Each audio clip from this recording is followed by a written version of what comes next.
السلام علیکم ورحمۃ اللہ وبرکاتہ۔ آج میں آپ بھائیوں سے اعتکاف کے بارے میں بات کروں گا۔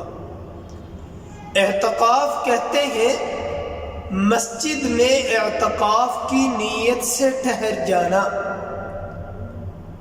اب حنفیہ کے نزدیک اعتکاف کی 3 قسمیں ہیں۔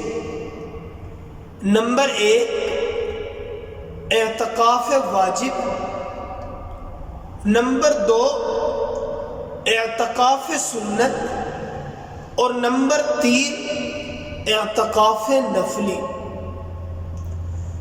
نمبر 1 اعتکاف واجب کہتے ہیں کہ نظر اور منت ماننا، جیسے فلاں آدمی یہ کہے کہ اگر میرا فلاں کام ہو گیا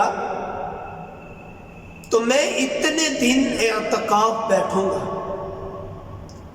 جب اس کا وہ کام مکمل ہو جائے، پورا ہو جائے، اس کی نظر منت پوری ہو جائے، تو جتنے دن کی اس نے نظر مانی ہے، منت مانی ہے، اتنے دن اعتکاف بیٹھنا اس پر واجب ہے۔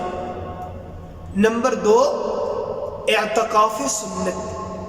اعتکاف سنت کہتے ہیں رمضان المبارک کے آخری عشرہ میں اعتکاف بیٹھنا۔ آپ علیہ الصلاۃ والسلام ہمیشہ رمضان المبارک کے آخری عشرہ میں اعتکاف بیٹھے۔ نمبر 3 اعتکاف نفلی۔ یہ بات سمجھنے کی ہے۔ اعتکاف نفلی کہتے ہیں اعتکاف نفلی میں نہ کوئی دن متعین ہے نہ وقت متعین ہے، بلکہ تھوڑے وقت کے لیے مسجد میں آ گیا اور اعتکاف کی نیت کر لی تو اس کا اعتکاف ہو گیا۔ یہ اعتکاف نفلی سمجھا جائے گا۔ گویا جتنا دن چاہے، جتنا وقت چاہے، وہ اعتکاف بیٹھ سکتا ہے، اعتکاف نفلی۔ اب اعتکاف کی فضیلت کیا ہے؟ میرے اور آپ کے پیارے محبوب، تمام جہانوں کے سردار، انبیاء کے سردار، خاتم النبیین صلی اللہ علیہ وآلہ وسلم ہمیشہ اعتکاف بیٹھا کرتے تھے۔ اب اعتکاف کی مثال، معتکف کی مثال ایسی ہے جیسے کوئی آدمی کسی کے در پہ چلا جائے، کسی کے دروازے کے سامنے بیٹھ جائے اور اسے کہے کہ جناب اعلیٰ جب تک آپ میرا یہ کام نہیں کریں گے تب تک میں آپ کے دروازے سے اٹھ کے نہیں جاؤں گا۔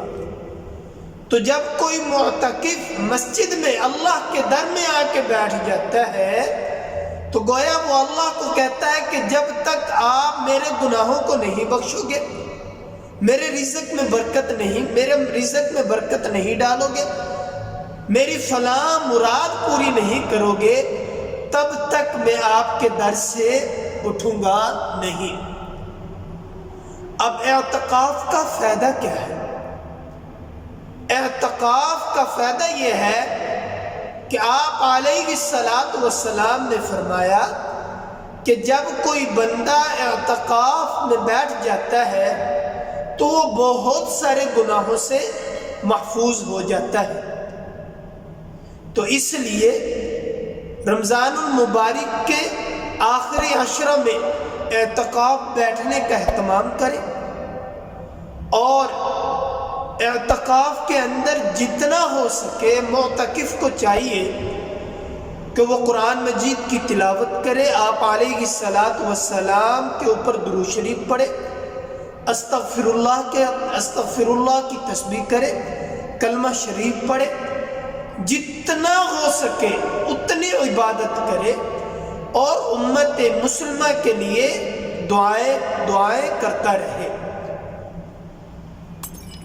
اگر آج کی ہماری ویڈیو آپ کو اچھی لگی ہے تو کمنٹ میں سبحان اللہ ضرور لکھیے گا، اور ہمارے چینل کو سبسکرائب کر دیں اور بیل آئیکن کو ضرور دبائیں تاکہ ہر آنے والی نیو ویڈیو کا نوٹیفیکیشن آپ کو ملتا رہے، اور لائک کے بٹن کو بھی دبا دیں۔ شکریہ۔